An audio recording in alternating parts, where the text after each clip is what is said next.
watching Gravitas, and we're talking about an event that takes place every 5 years, an event that chalks out the political, economic and foreign policy blueprints of the world's second largest economy. We are talking of the National Congress of the Chinese Communist Party, which kicks off in Beijing in just a few hours from now.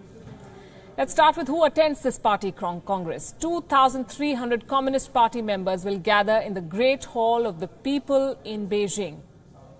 These include factory workers, farmers from the provinces, armed forces personnel, civil servants from distant parts of China, also women, although their numbers are smaller.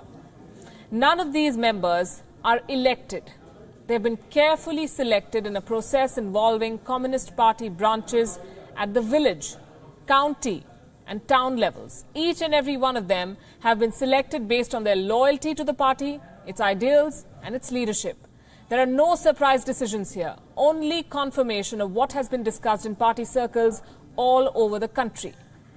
So what is China's 19th Party Congress and what's the fuss all about? The Party Congress is China's highest decision-making body. The Congress brings together party members every 5 years. This week-long Congress is held under the supervision of the General Secretary, who currently is also the President, Xi Jinping. He is the head of the Central Military Commission. What happens at this party congress and why is it so important to China and to the world?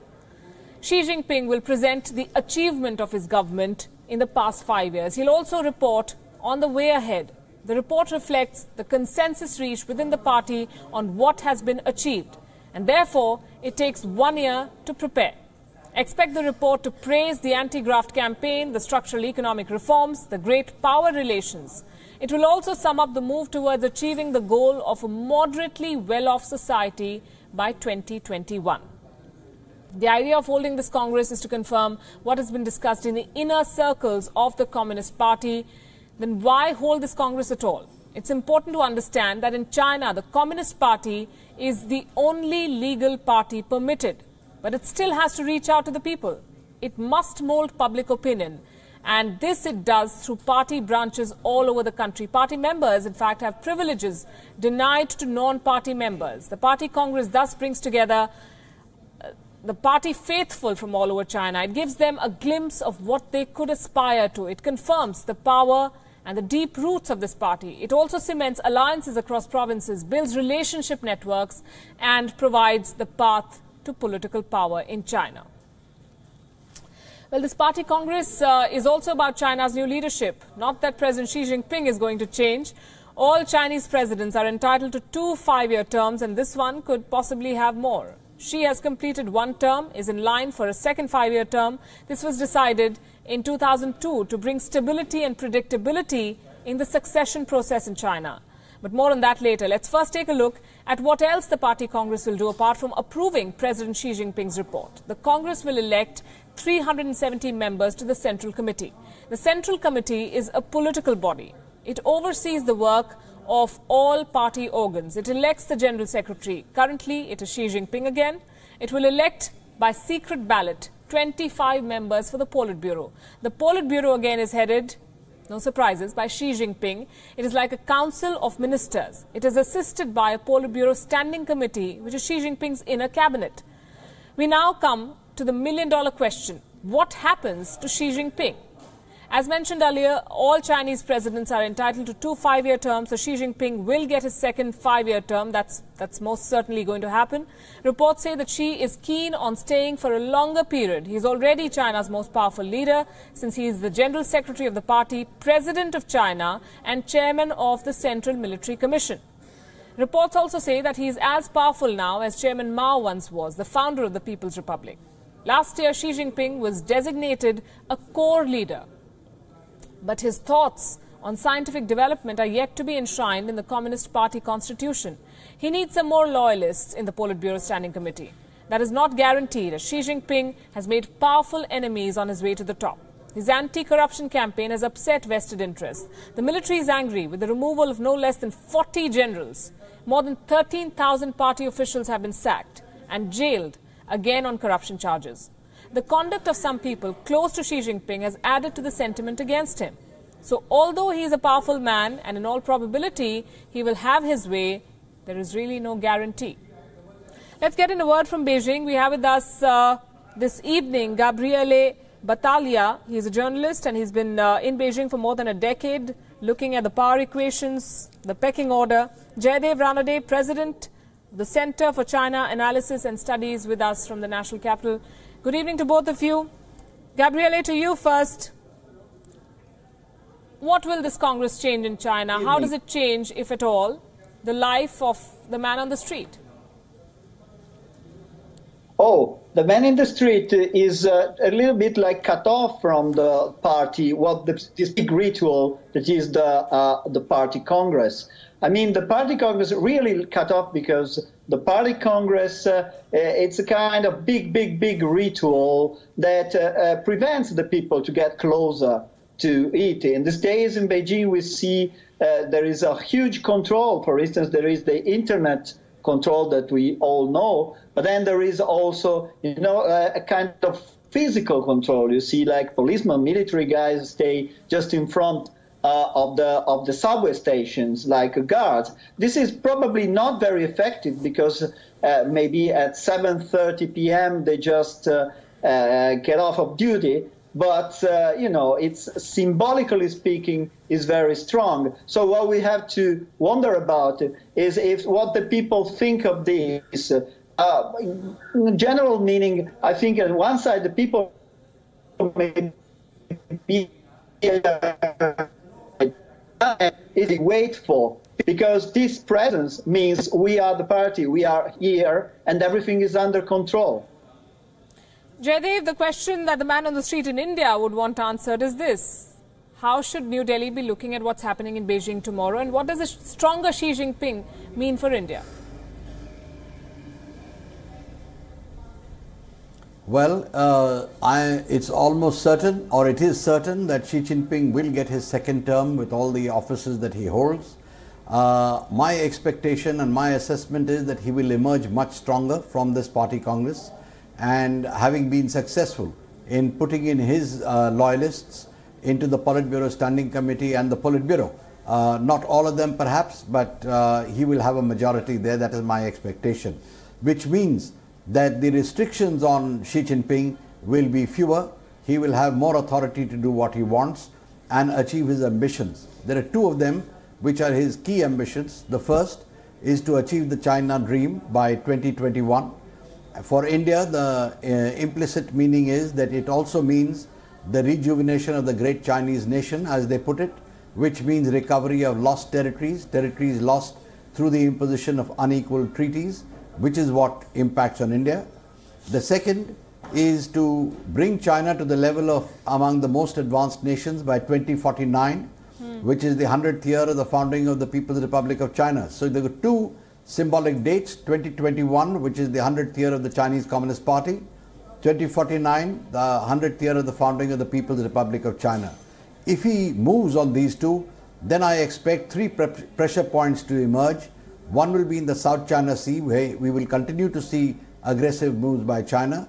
The second, I think Taiwan will come under greater pressure. And the third will be India, where after completing the restructuring of the PLA and their reforms, he will be tempted to try and settle the border in his terms, or at least take away chunks or keep India under pressure. Gabriele, how much can Xi Jinping be credited for the military and the financial clout that China has achieved over the past few years? What is being seen as his signature style, apart from the crackdown on graft, which is extremely significant? I mean, the biggest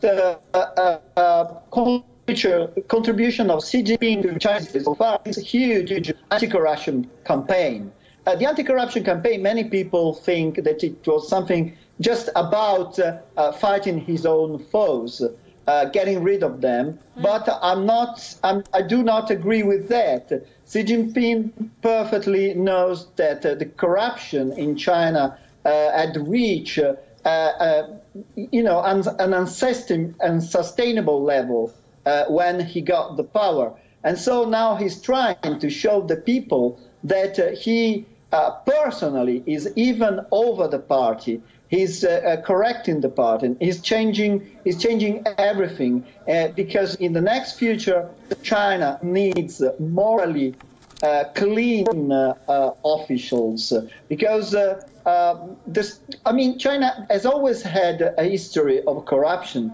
But when Xi Jinping wanted to launch the big reforms and opening, he had to incentivize the local cadres. Because they were just politically nominated cadres by the Mao Zedong era. And so he had to incentivize them and letting them think that they could become rich themselves. He managed to give them these incentives. So after that, it became too much. And now Xi Jinping is trying to put all the things on the right path. And this is what the big meaning of the anti-corruption campaign, because in China, don't forget that in a country which is not democratic, which is not based on the rule of law, but by the rule by law. So the law has a method of government, but not the law above the power, above the party. So in this country, you need morally clean officials if you want to have the trust of the people. Indeed. I'm going to thank you both, Jaideep Ranade and Gabriel Battaglia, for joining us and sharing your thoughts on this. And we just saw pictures of Xi Jinping with Indian Prime Minister Narendra Modi. And let's dwell a bit more on the question, what does the Chinese Party Congress really mean for India? If Xi Jinping emerges stronger from the Congress, it has many implications. Western analysts believe that Xi sees virtue in finding enemies any and everywhere. This partly explains his crackdown on corruption, which has helped him eliminate adversaries. He has no use for Western freedoms and has waged a fierce campaign against any form of political dissent. Even the internet is policed and monitored to an unprecedented degree in that country. This attitude is also mirrored in his foreign relations. He has been aggressive in the South China Sea, carving out and militarizing islands, intimidating and threatening. Some of this was visible during the Doklam standoff in Bhutan. When India refused to back down, Xi Jinping may have told his generals to back off. But China watchers here say that he has neither forgiven India nor forgotten what happened. Expect trouble further down the road. He will deepen ties with Pakistan, seeing advantage in cultivating that country strategically. He will make steady inroads into Nepal and Bangladesh. Sri Lanka is virtually in his pocket since it owes China billions of dollars for loans it cannot repay. The National Party Congress is also an opportunity to gauge the profile of the top leadership in Beijing. Some of these people are close to President Xi Jinping and can be expected to play roles in running the country. These are the people to watch. Li Jiansu, 67 years old, the president's trusted advisor, already on the Politburo. He could take over as head of the Discipline Commission.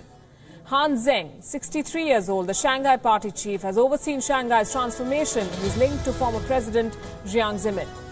Wang Yang, 62, currently vice premier of the State Council, already on the Politburo, key negotiator in trade talks with America. Wang Huning, 62 years old, academic and political theorist, a foreign policy advisor to 3 presidents, including Xi Jinping, a very important man. He advocates strong central leadership. Zhao Leji, a 60-year-old chief of personnel in the Communist Party, has overseen every top-level appointment in China. He's a close associate of President Xi.